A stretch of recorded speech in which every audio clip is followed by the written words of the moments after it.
there's so many fads. But we need to know when we're engaging in a new venture in our schools that it is underpinned by solid, sound, reliable research. That it's not just the latest fad, but we need to know that it's going to have a real impact on teaching and learning in our classrooms. If what you are doing is not going to make the learning deeper, going to make it more engaging, going to allow students to be more creative, to use higher order thinking skills, then it's not worth doing. But how do you know that?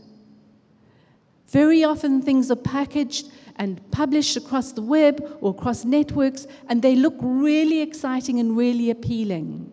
But it's only when you really start investigating them, having a look at the long-term outcomes of something, do you know if it is really worth doing and really worth investing your time, energy, and your school's resources.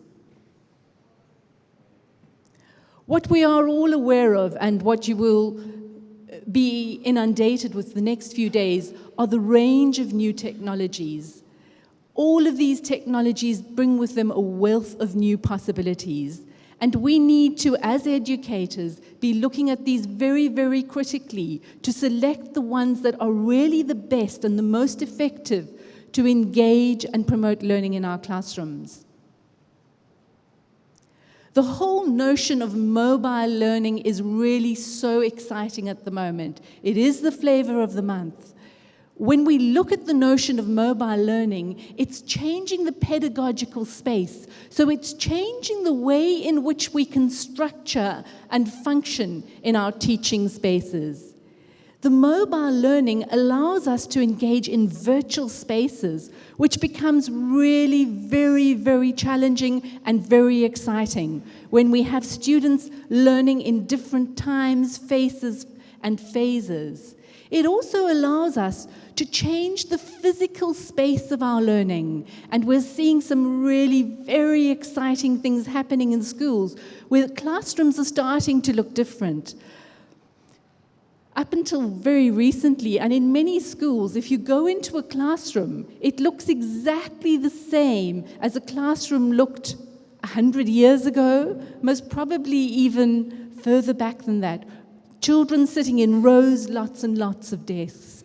The notion of the mobile learning devices allows us to actually reconfigure those spaces to create mobile learning hubs, to change seating arrangements. And what I find really exciting is going into schools that I've been visiting and looking at their traditional libraries and to see how these libraries have taken on board the whole notion of mobile learning and the whole reconfiguration of those which used to be shelves and shelves of static books into really exciting learning hubs that are so appealing, and have students actually congregating in those areas in their free time and after school to engage in learning using their mobile learning devices.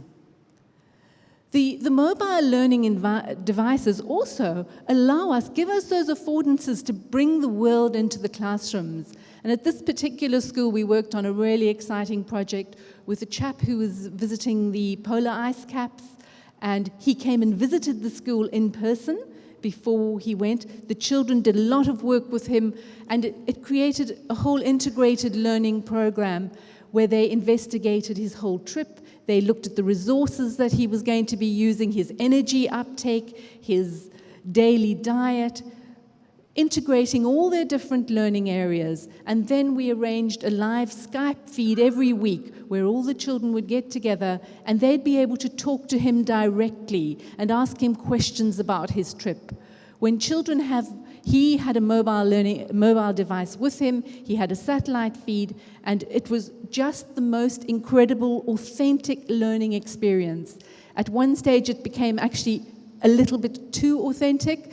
because we were really concerned that he wasn't going to make it, and we were busy preparing ourselves at the school how we were going to tell this whole group of enthusiastic primary school children that he was sort of frozen on the ice or might have actually passed away because he was losing too much weight, he ran out of food, and eventually actually had to airlift him out of that particular position. But again, it was real learning. Everybody was engaged. The staff were all engaged. The students were engaged. And it became integrated into their curriculum. So as they were talking in the debate earlier about how to create these authentic learning environments that engage students, that was very real. And it was afforded by the use of mobile learning devices. With the mobile learning devices we've been seeing in our projects in the schools, our students are you're able to take your classroom into the world. If you have a set of mobile devices, they could be any kind of tablet, they could be an iPad, they could be a touch phone. The students are going out into the world. They're able to document their experiences, collect real-life evidence, which they then bring back into the classroom and use in different ways, which becomes really, again, engaging, authentic, real. One of the schools in our project, one of the secondary schools, they were doing a history project, investigating their town. They went out into the city, took their mobile devices, interviewed people in key positions, created their own videos. They used a QR code system and created a bit of a treasure hunt, which their colleagues in their class could follow, embedded their own video footage. And that became an authentic learning experience, both for them and for other learners that they shared it with. Using the mobile devices, and particularly in the project that we've done, we use this to allow students to take the teacher home. So teachers were able to record some of their classroom practices using the screen capture devices, creating simple little flashcard quizzes for drill and practice using iPad apps like Sonic Pics. And students were actually able to take the iPads home, have an authentic model when they were busy doing their practice and their drill and their homework at home. In fact, one of the little students, I think she was in year 1 or year 2, started tidying her room rapidly on a Sunday afternoon. And her mum said, "Wow, this is fabulous. Why are you tidying your room?" And she said, "No, because I'm bringing my teacher home with me on Monday." And the mum said, "Interesting. I didn't know your teacher was coming on a home visit." And when the mum went and spoke to the teacher the next day, the teacher said no, her daughter had been assigned to be one of the children who'd be bringing the iPad home. And the child was convinced that the teacher was inside the iPad because she'd created these little instructional videos that the kids could play back. So the teacher played along with it, and when she came back to school the next day, she said, "Wow, I saw your room was really tidy. It all looked fabulous." So it really personalizes that experience. In that particular school, it was a lower socioeconomic group, a lot of refugee families. In Perth, we have quite a large refugee community. There were 13 different cultural groups in this particular classroom. They were learning through the English medium, but many of their parents did not speak English. And these little children in primary school were actually often the most fluent person in English and were busy teaching the rest of the family.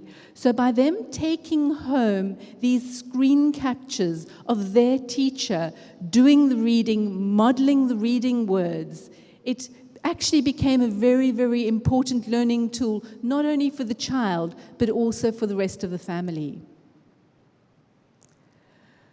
So the really, really interesting thing and the big challenge, and what I call the big dark hole really, is how do we do that? Because for many of our teachers, our workforce of teachers, particularly in Australia, is we actually have, and without being rude, an aging workforce. Our teacher community are sort of heading up there on the demographic curve. For many of them, they had these little I don't know, can you see that top picture? I'm sorry, the slides aren't very dim, but do any of you remember an Etch-A-Sketch?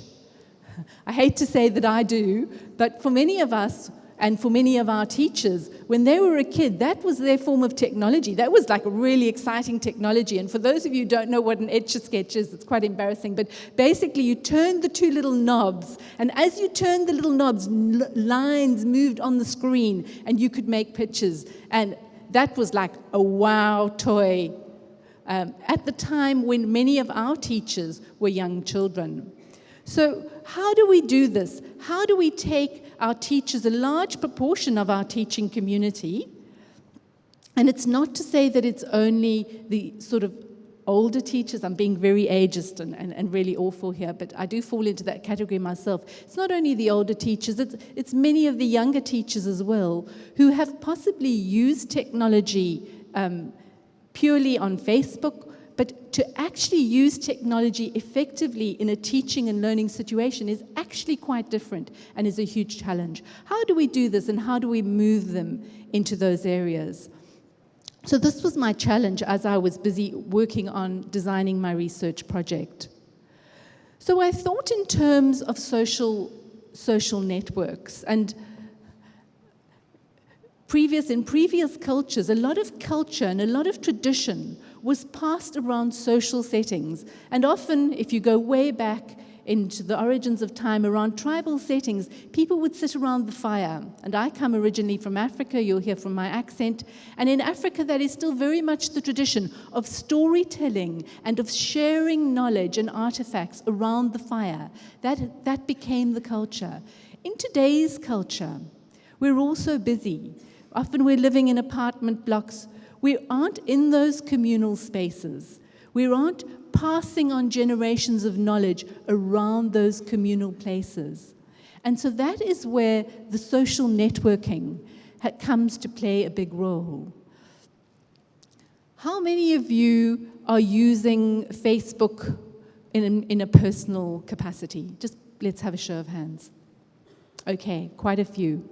How many of you are using Facebook at school? Okay, not too many, all right. And there are a number of reasons for that.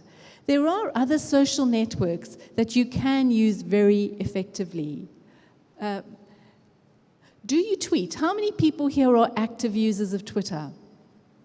Okay, we have a few, all right. That's good to see, and I have seen that there is a Twitter feed that's going on throughout the conference. What I'd really like to do is to encourage the rest of you, if you're not using Twitter, it's a really, really useful tool. The URL is up there. Just go to twitter.com. It's really easy. You set up a free account and a username.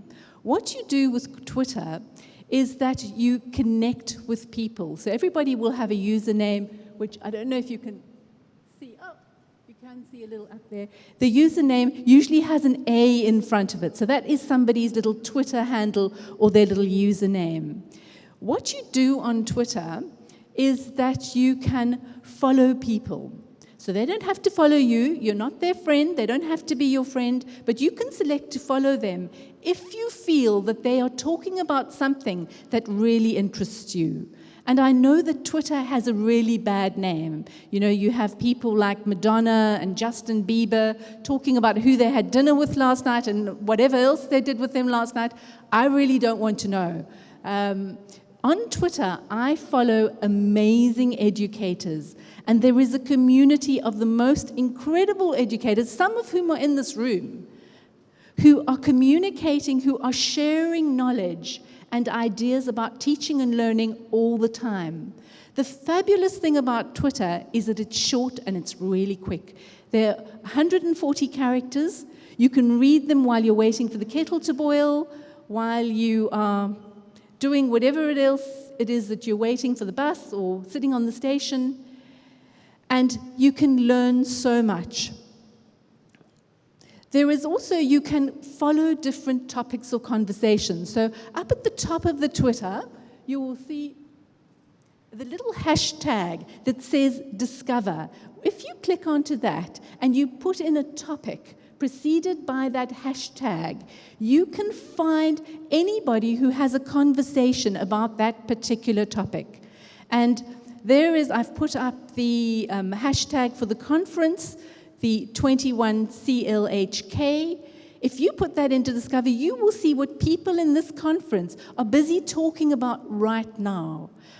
And it's really fascinating. Often at conferences, they do have that Twitter backtrack, and the level of conversation, the richness of that conversation is actually amazing. And I go to lots of conferences around the world, and you will find that within your audience, you will have people who are the world experts on that topic sitting in the audience, and who will be conversing and adding to the discussion on Twitter while the conversation is busy happening, which is just so exciting.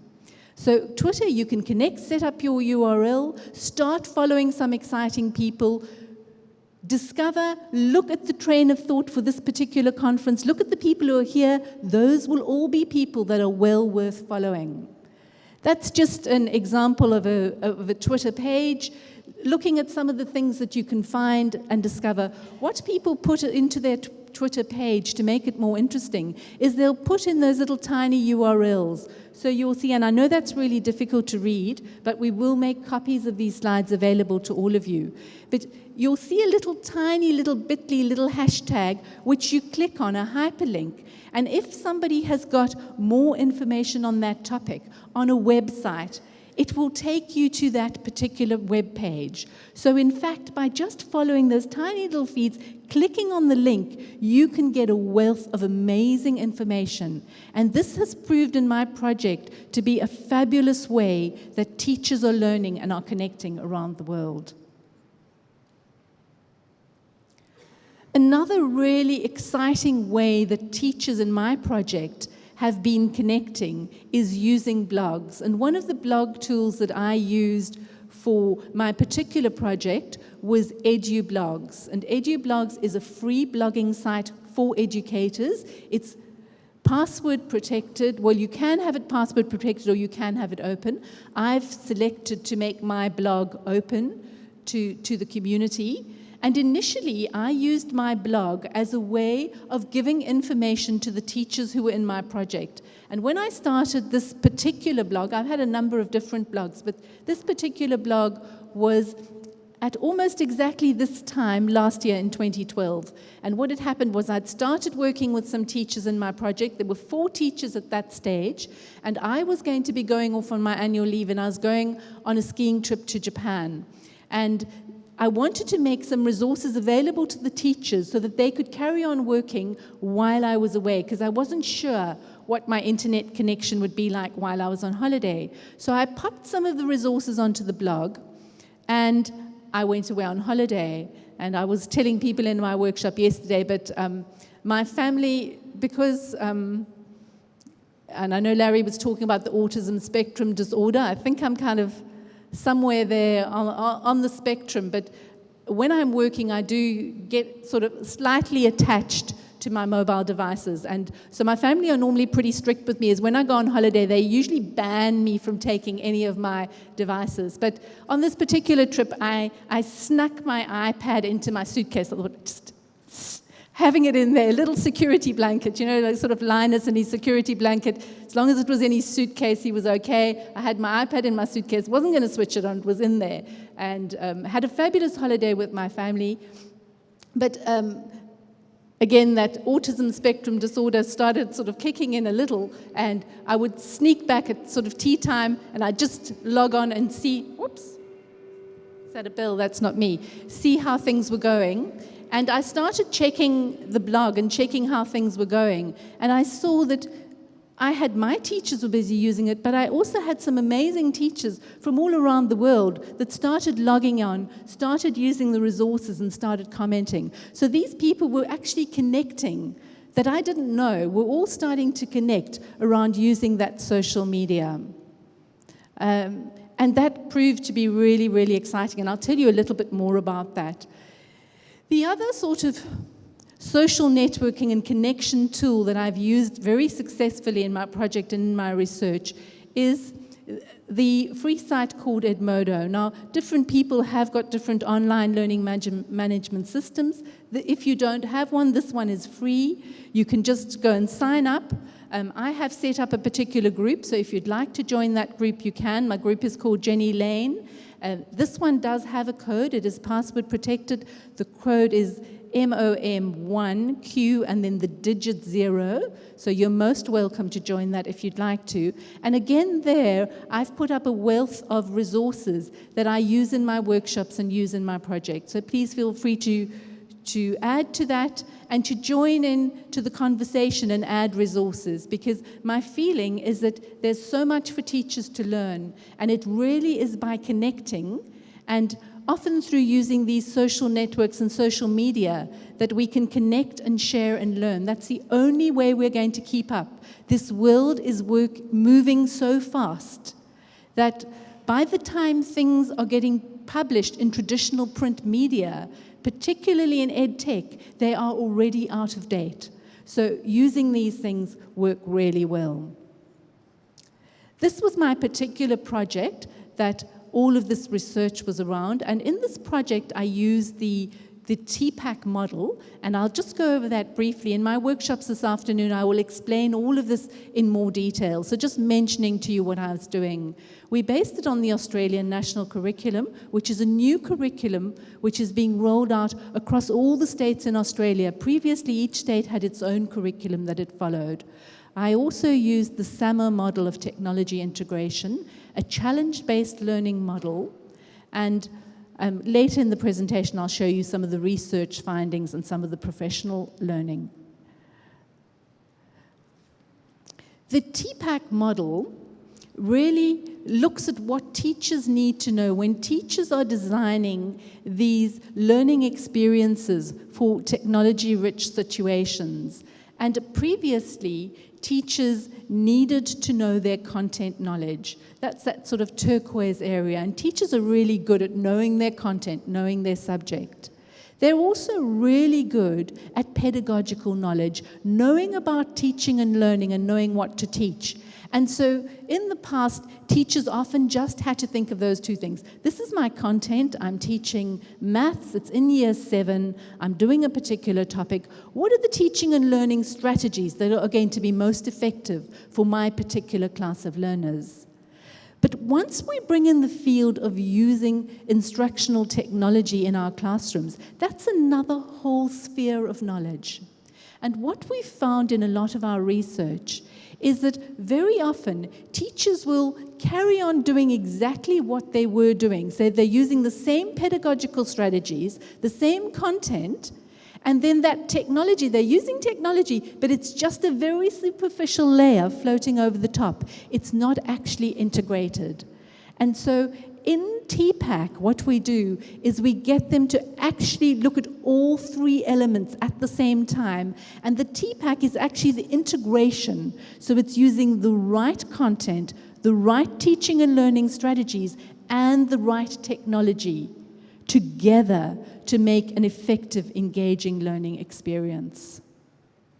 So that was my research question, which was looking at a challenge-based approach to learning using iPad computers, the Tpac framework, digital video analysis, to improve teacher capacity to use ICT in teaching and learning in schools.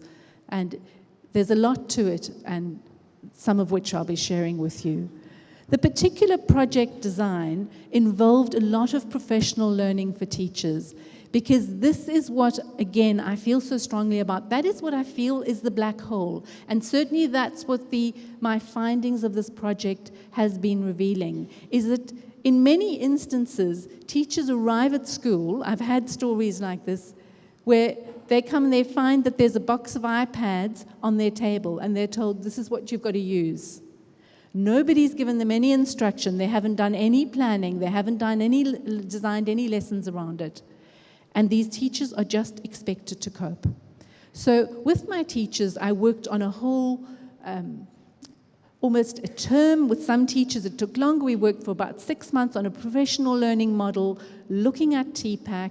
We looked particularly at a challenge-based learning model, and we looked at some professional learning around how to use iPad devices in classrooms. In phase 2, we started working with the teachers, grouping them in social groupings to start designing their learning activities. I particularly used a challenge-based learning model because I wanted to take teachers out of their comfort zones. I didn't want them to purely do exactly what they had been doing before, but on an iPad. Because if you are using a technological device like that, and you are purely replicating what you were doing with paper and a pencil, basically it's just a very expensive notepad. And so I wanted them to really be thinking in different ways that they could exploit the affordances of using mobile technologies and using those devices. What we also wanted to do was make sure that this learning was very collaborative. So in my particular project, I didn't go on a one-to-one model because I wanted the students to be working collaboratively. I also wanted the students to be learning from one another and sharing their learning, particularly where the devices were new. And what I've done as part of my research is I've filmed all of these classes, and it has been very, very exciting to see the connection and the peer-based learning that was happening in these classes as children were working in small groups using the new devices to do their learning challenges. So I worked with amazing students across a wide range of age groups, and we'll give you some more details. So we did face-to-face and we did online. We had initially 4 schools involved, but then this online learning network started building using the blog, using Twitter, and using Edmodo. And when I did that particular slide, it was over 25,000 teachers. I think now it's well over 35, going towards 40,000 teachers around the world have connected to those resources. And what's so amazing is that these teachers are all contributing. They're not just being passive users. A lot of them are sending in their ideas, which are really building up the richness of that community.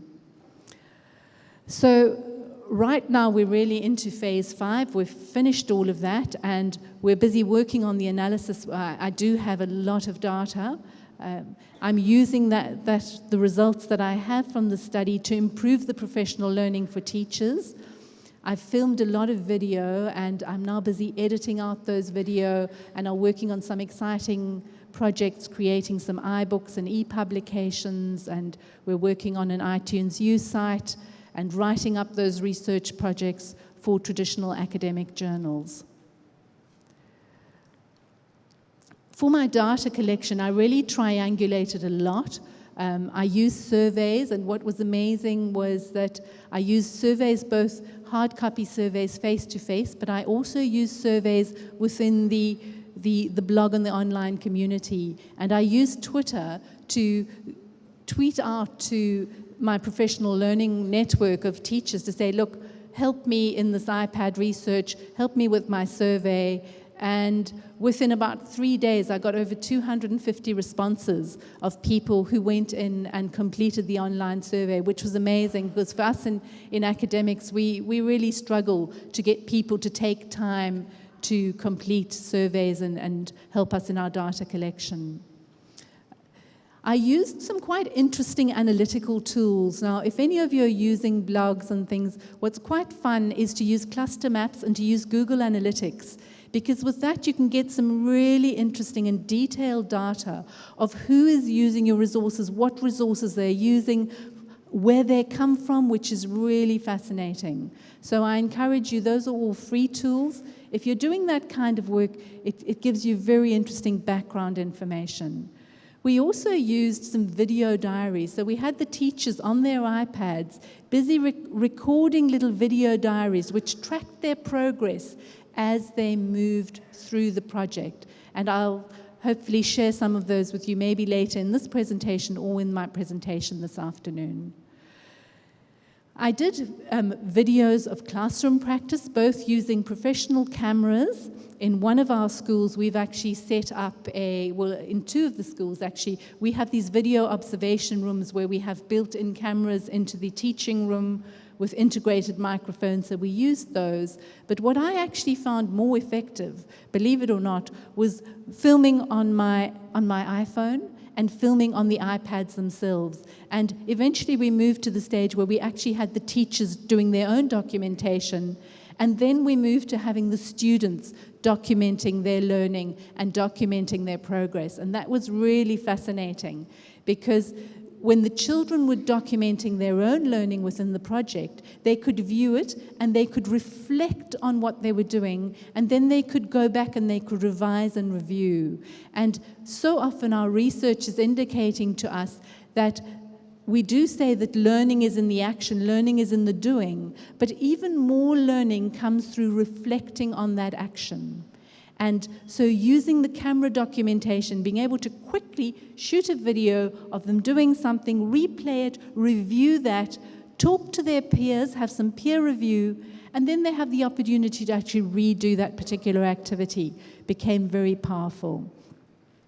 With our videos of classroom practice, I used a particular digital video analysis tool. And what's important as you start collecting and collating lots of video, as these mobile devices make it so easy, what you need to do is to actually start creating manageable libraries and repositories of the video. Because it's one thing having lots and lots of video, but it's finding the precise bit of video that illustrates the particular practice that you want to use. And for that purpose, I've used this digital video analysis software. The particular one that I've used is called Artichoke. It works in a similar way to Studio Code. And basically what we do with that is we take the video, you can split your video into little time clips, and then you can annotate and tag the video. And the strength is in the annotating and the tagging. The strength is in the metadata so that it makes it highly searchable. And we've put the video, I think I have now about 5,000 clips of video in a repository, which I can search by a huge number of search terms. So if I'm wanting to look at Year 3 maths engagement, I can type in those terms and we'll bring out all of the little video clips that I have annotated with those tags. So that's something for you to think about if you are collecting video. The essence of the project, what we did with teachers, was really plan, plan, plan. And we worked collaboratively in groups for them to plan together. I was so fortunate to have these amazing young students who were really not afraid to take risks and who worked together so beautifully. But basically, one of the key findings of the project is that teachers need support to teach effectively with new technologies. We cannot imagine that they're just going to do that without that support, and that I've found is lacking in many systems. Some of our findings was that many of the teachers said that technology was not used when they were at school, so they have never actually seen this happen. And they have never been given a range of strategies to help them to use ICT for learning. Not just ICT socially, but ICT for learning is a very particular skill set. Let's see if we can get that one. Oh, I don't think, is our sound turned on? Sorry, the sound guys, can you turn the sound on? Is it working? Moving into new territory. You haven't seen this model for you. And so it's something that is completely new and a new path for you. So some of the outcomes and benefits of this research project is I've got lots and lots of workshops for teachers, lots of presentations. There's been a lot of media coverage of this work because the mobile devices are very popular. And I have managed to get funding for further research. So I'm busy working at the moment on a follow-up project for next year, which will be very, very exciting. The majority of teachers said that they found, particularly in using the iPads, that they felt that there was value in using the iPads in classrooms. And most of them said that they wanted to receive more information on using the iPads. They also gave me a wealth of other information of exactly what specific information they wanted about iPad workflow, transferring documents, iPad management, cloud implementation, integration of iPads effectively. And so I've used that feedback to create posts for the blog and for the Edmodo site, and I'm working on that on the iTunes U. In my research, I had a spread of teachers across different areas, and the majority of them actually rated themselves as being beginners in using the technology. Although the technology has been around for a few years, for many teachers, using them in schools is a new experience. Now, I had some really amazing teachers. For this reflection, I'd like to talk about how I'm using the iPads as a publishing tool during our writing blocks in my U2 class. This term, the children have been working on narratives. So we have been working on planning, writing, editing, publishing process. The children have been explicitly taught different ways to write through the Writing Links program by Jill Eggleton. But next year our school is incorporating the Australian curriculum English into our school. So with that in mind and the iPads in my classroom, I decided to use them to publish their stories. So the challenges that I face with this have been having just 6 iPads between 22 kids. The children aren't taking too long to get through the publishing process because the stories are already written. But yeah, it has been a bit more time consuming than I thought. Hoping to get them all finished by the end of term next week, but I'm not sure how I'll go. So it may stretch into next term. The way that we've been publishing is using the Book Creator app, which is installed on all the iPads. During our recent excursion, the children had a visit to the State Library, and they learnt about creating backdrops and scenes to match their stories using fairy tales. So that really perfectly led into using the iPads for publishing, as they had already been shown and modelled how to do this. I showed them again using the apps that we did have on the iPads. So there's a couple of ways that the kids have done the backdrops for their ebooks, and that has been to bring in props and take photos, and then the photos are imported from the camera roll into the Book Creator app, and then the kids can type their text directly onto the pages. The kids that didn't have any props, they designed backdrops on the Drawing Pad app, which is also installed on all the iPads. So they could draw a scene from their story, save it into the camera roll, and then import it from the camera roll into the Book Creator app. And it's gone really well, and they have really required little support to do this process, as they have been using the Book Creator app and the Drawing Pad app during our Learning Centre rotations for Word Wizard. I've also appointed iPad publishing experts. So the first group of kids that published their ebooks, obviously they gained quite a bit of knowledge, and I could then direct children to those experts if they need a little bit of help, which would free me up to concentrate on helping children with their writing and editing planning processes. So it is going very well. It's just been a little bit challenging having a small amount of iPads to get through it. Thank you. Okay, so that was one of our teachers in the project. She was actually a first-year teacher. It was a first-year teaching. She'd never used iPads before. And interesting how she brought in and ties in with Nicole's presentation earlier on of how, in fact, using the technologies is actually supporting the traditional literacy skills, because the students had to draft those stories first. And also the idea of using the peer helpers. Now, these students were actually in year 2, and they became iPad publishing experts, and those little year 2 students are now busy teaching other teachers in the school. I just want to finish off with one quick story, just another sort of unexpected outcome of using the social networking to connect. Through my blog, I get lots and lots of emails from people all over. And one day I got this interesting little email, and I don't know who these people are, and it was from somebody called Jude. I didn't know how old he was, but he started asking me questions about iPads. Said, "Can you do this? Can you do that?" I said, yeah. And the emails continued, and then it seemed as though Jude actually got an iPad. And then he said to me one day, "Can iPads work in India?" So I said, "Yes, of course, Jude, iPads can work in India." And then I got one, and I think that might have been from Jude's mum, because it said, "Can you work an iPad if you've got no Wi-Fi?" So I explained, and I showed her some links to some apps that you could use that were not Wi-Fi specific. And I thought nothing of it. I didn't know anything about it.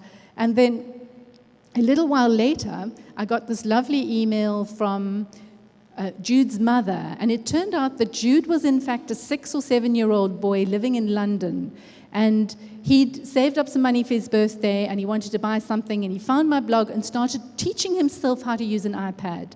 And then his family were going on holiday to India. So Jude decided he really loved his iPad, so he wanted to buy one for the kids in India. So here you can see a little picture of Jude. I hope you can see that. But Jude turned himself into a living statue. And I had to email his mom back and say, "What is a living statue?"